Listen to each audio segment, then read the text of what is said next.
सभी को नमस्कार। मैं रमन शर्मा आप सभी का अपने YouTube चैनल पर स्वागत करता हूं। अगर आप इस चैनल पर नए हैं तो चैनल को सब्सक्राइब करें, वीडियोस को लाइक, कमेंट और शेयर करें। हमारा उद्देश्य समाज के उन नौजवान साथियों को मुफ्त शिक्षा उपलब्ध करवाना है जो आर्थिक तंगी या अन्य किसी पारिवारिक समस्या के कारण कोचिंग नहीं ले पा रहे हैं। आज हम बायोलॉजी के अंतर्गत जॉइंट्स यानी संधि के बारे में पढ़ेंगे। यह एक मोस्ट इम्पोर्टेंट टॉपिक है। काफ़ी बार एग्जाम्स में इनसे क्वेश्चन पूछे जाते हैं, लेकिन दुर्भाग्य की बात यह है कि कोचिंग सेंटर्स के अंदर टीचर्स इस चैप्टर को करवाते नहीं हैं। लेकिन हम आपको ये चैप्टर करवाएंगे और इस तरह से करवाएंगे जिसे आप जल्दी से भूल नहीं पाएंगे। तो समय को ज़्यादा खराब न करते हुए आगे बढ़ते हैं। सबसे पहले बात करें कि संधि या जॉइंट होते क्या हैं। हमारे शरीर के अंदर जितनी भी हड्डियां हैं, 206 हड्डियां हमारे शरीर के अंदर हैं, सभी आपस में जुड़ी हुई हैं। जहां पर ये हड्डियां आपस में जुड़ी हुई होती हैं उन्हें संधि या जॉइंट कहते हैं। तो सबसे पहले बात करें, जहां पर दो हड्डियां जुड़ती हैं उसे संधि या जॉइंट कहते हैं। देसी भाषा में उसे जोड़ बोल दिया जाता है, हड्डियों का जोड़। नेक्स्ट, हड्डियों में तरल संवहनीय ऊतक होता है। तो क्वेश्चन पूछ सकता है कि हड्डियों में कौन सा ऊतक पाया जाता है? तरल संवहनीय ऊतक पाया जाता है। फिर बात करते हैं गठिया रोग के बारे में। आपने देखा होगा कि कई लोगों को गठिया का रोग हो जाता है, जिससे उन्हें खड़े होने बैठने में प्रॉब्लम फील होती है। तो गठिया रोग कब होता है? जब शरीर के अंदर यूरिक एसिड की मात्रा बढ़ जाती है तब गठिया रोग होता है। तो क्वेश्चन पूछ सकता है कि गठिया रोग होने पर शरीर में किस चीज की मात्रा बढ़ जाती है? तो यूरिक एसिड की मात्रा बढ़ जाती है। या क्वेश्चन इस तरह से पूछ सकता है कि शरीर में यूरिक एसिड की मात्रा बढ़ने पर कौन सा रोग होता है? तो गठिया रोग होता है। नेक्स्ट, हड्डियों की जांच के लिए कौन सा टेस्ट किया जाता है? तो एक्सरे किया जाता है। आपने देखा होगा डॉक्टर आपका एक्सरे करते हैं, कोई चोट लग जाए या कोई फ्रैक्चर हो जाए या हड्डियों की जांच के लिए एक्सरे किया जाता है। तो वो एक्सरे किस रेंज पर किया जाता है? तो मानव की हड्डियों की जांच के लिए एक्सरे 6 रोंटजन पर किया जाता है, 6 रोंटजन पर किया जाता है। अगर 20 रोंटजन या 20 रोंटजन से ज्यादा के ऊपर एक्सरे कर दिया जाए तो हमें बीमारी हो सकती है। और जो परमाणु बम गिरता है तो उसके अंदर से एक्स रेज निकलती हैं। तो जब परमाणु बम गिरता है तो उसके अंदर से 200 रोंटजन से ज्यादा की एक्स रेज निकलती है, जिससे सब कुछ तबाह हो जाता है।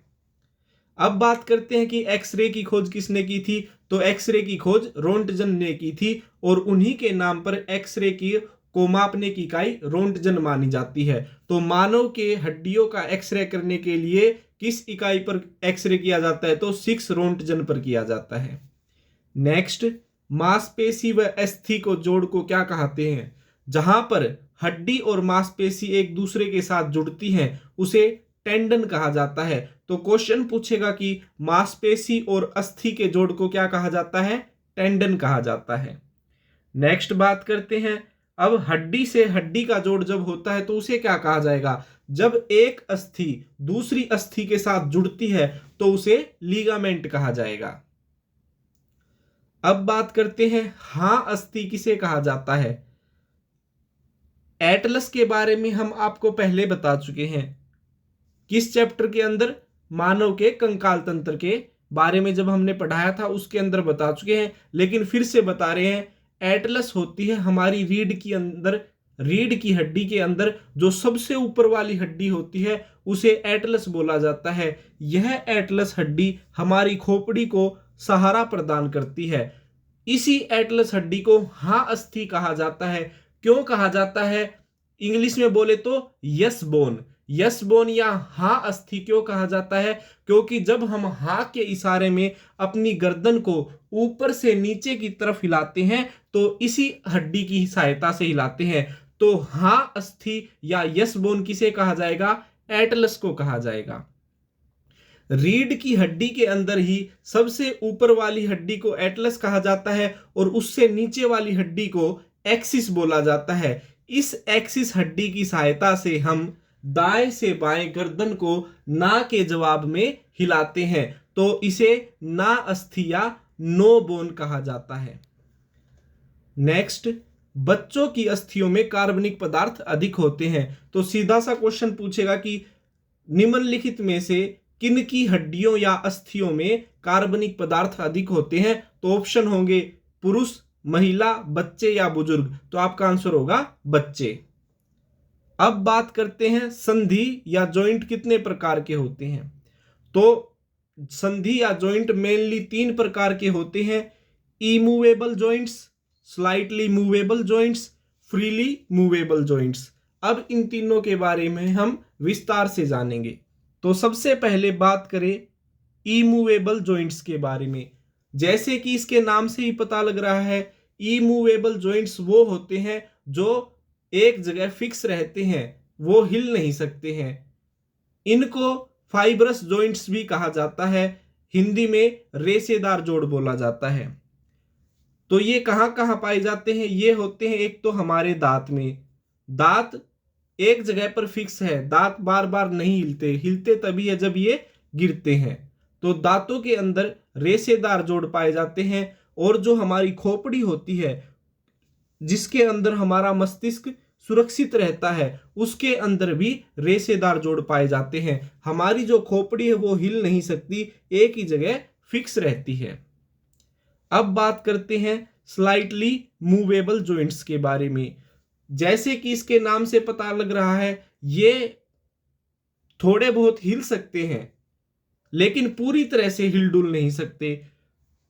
तो इनका दूसरा नाम क्या हो सकता है? तो स्लाइटली मूवेबल जॉइंट्स का दूसरा नाम कार्टिलैगिनस जॉइंट है। इसे हिंदी में अपूर्ण संधि कहा जाता है। ये होती है हमारी पसलियों में और रीढ़ की हड्डी में। ये बहुत ही थोड़ी मूवमेंट करती हैं। जैसे हमारी पसलियां हैं, जब हम सांस लेते हैं तो हमारी छाती थोड़ी सी फूलती है, फिर सांस छोड़ते हैं तो ये दोबारा वापस अपनी जगह पर चली जाती है, लेकिन ये स्वतंत्र रूप से नहीं हिलडुल सकती। इसी प्रकार से हमारी रीढ़ की हड्डी है, इसे भी हम थोड़ा बहुत हिला सकते हैं, ज्यादा नहीं हिला सकते। रीढ़ की हड्डी से झुक सकते हैं, खड़े हो सकते हैं, साइड में बैंड हो सकते हैं, लेकिन इसे पूरी तरह से नहीं घुमाया जा सकता। तो ये स्लाइटली मूवेबल जॉइंट्स के अंदर आती हैं। अब बात करते हैं फ्रीली मूवेबल जॉइंट्स के बारे में। ये ऐसे जॉइंट्स होते हैं जो आसानी से पूरी तरह से घूम सकते हैं। तो फ्रीली मूवेबल जॉइंट्स को साइनोवियल जॉइंट भी कहा जाता है, जिसे हिंदी में पूर्ण संधि भी कहते हैं। ये 5 प्रकार के होते हैं।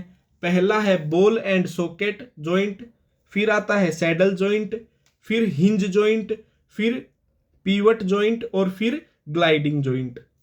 तो सबसे पहले बॉल एंड सॉकेट जॉइंट की बारे में बात करें तो जैसे इसके नाम से ही पता लग रहा है, इसके अंदर एक हड्डी का सिरा तो गेंद के आकार का होता है, यानी बॉल के आकार का। दूसरा सॉकेट के आकार का, यानी उसके अंदर गड्ढा होता है। तो वो गड्ढा, उस गड्ढे के अंदर बॉल के आकार की हड्डी आ जाती है। ये कहाँ कहाँ होती है? हमारी कमर यानी कूल्हे की जो हड्डी होती है, वो जहां पर हमारी फीमर हड्डी जुड़ी होती है, और हमारे कंधे की हड्डी जहां पर हमारी ह्यूमरस बाजू की जो हड्डी होती है ह्यूमरस, वो कंधे के अंदर जुड़ी होती है। तो बॉल एंड सॉकेट के उदाहरण कौन कौन से हैं? कूल्हे की हड्डी या कमर की हड्डी बोल सकते हैं जिसे, और हमारे कंधों की हड्डी। फिर बात करते हैं सैडल जॉइंट के बारे में। सैडल जॉइंट भी बॉल एंड सॉकेट जॉइंट की तरह होता है। ये हमारे अंगूठे के अंदर होता है। अंगूठे को भी हम किसी भी दिशा में घुमा सकते हैं। जैसे पैरों को और हाथों को हम बॉल एंड सॉकेट जॉइंट की सहायता से किसी भी दिशा में घुमा सकते हैं, उसी तरह हमारे अंगूठे को भी हम किसी भी दिशा में घुमा सकते हैं। लेकिन ये इसका बहुत ही छोटा रूप होता है, इसलिए इसे अलग से सैडल जॉइंट नाम दिया गया है। अब बात करते हैं हिंज जॉइंट के बारे में।